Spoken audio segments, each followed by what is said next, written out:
صدقہ فطر کے حوالے سے کیا احکام ہیں؟ کیسے پتہ چلے گا کہ ہمارے اوپر صدقہ فطر لازم ہے یا نہیں ہے؟ اور صدقہ فطر کی ادائیگی میں کن کن رشتہ داروں کو دیکھا جائے گا، کن کن کا صدقہ فطر ہم نے ادا کرنا ہے اور دینا کس کو ہے، اس کا کیا معیار ہونا چاہیے؟ دیکھیے، صدقہ فطر کے واجب ہونے کے لیے مین وہی چیز ہے جو عام طور پہ زکوٰۃ میں بھی بیان کی جاتی ہے کہ صاحب نصاب ہونے کے لیے 7.5 تولے سونا اس کے پاس موجود ہو، یا 52.5 تولے چاندی اس کے پاس موجود ہو، یا 52.5 تولے چاندی کی موجودہ رقم جو آج کی رقم ہے وہ آپ نیٹ سے دیکھ کر آپ دیکھ سکتے ہیں کہ جو بھی نیٹ سے رقم نکلے گی اس کو 52.5 تولے سے 52.5 سے آپ ضرب دے دیں گے۔ جب ضرب دیں گے تو آپ کے سامنے حساب نکل آئے گا، آج کا نصاب تقریباً بن جائے گا، جو بھی ہوگا تقریباً 1,33,000 35,000 آج کے ایام میں جو بنتا ہے۔ مزید آپ اپنا خود ملاحظہ کر سکتے ہیں، دیکھ سکتے ہیں کہ کتنا آج کا نصاب بنتا ہے۔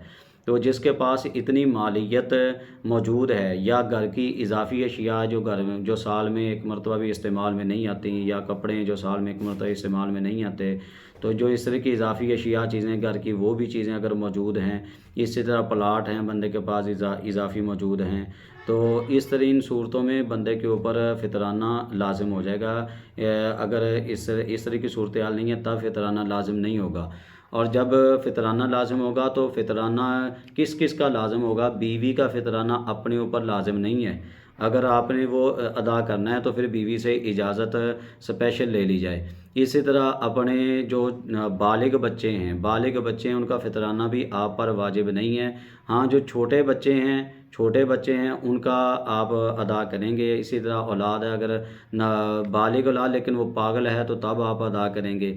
اسی طرح فطرانہ کے وجوہ میں یہ بھی ہے کہ یہ چھوٹا بچہ بھی اگر صاحب نصاب ہے نا، زکوٰۃ تو چھوٹے بچے پر لازم نہیں ہوتی، لیکن اگر چھوٹا بچہ صاحب نصاب ہے اس کا فطرانہ اس پر واجب ہے، اس کے سرپرست کو چاہیے کہ اس کے مال میں سے اس کی ادائیگی کرے گا۔ اور اسی طرح بعض اوقات یہ ہوتا ہے کہ یہ سوچتے ہیں کہ فطرانہ ادا کب کیا جائے۔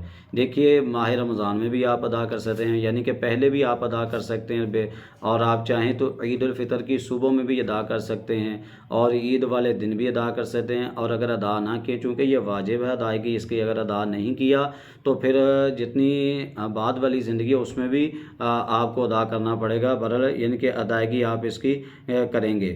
اور دینا کس کو ہے؟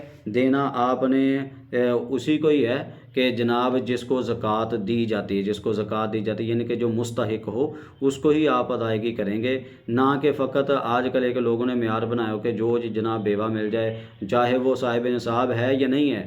بیوہ ہونا کوئی معیار نہیں ہے۔ یہ دیکھیے، اگر وہ بیوہ صاحب نصاب نہیں ہے تو تب آپ اس کو دے سکتے ہیں، وگرنہ اگر وہ صاحب نصاب ہے تو آپ اس کو نہیں دے سکتے۔ تو جو مستحق ہیں آپ ان کو دے سکتے ہیں۔ اسی طرح سید جو ہاشمی برادری ہیں ان کو آپ ادائیگی نہیں کر سکتے۔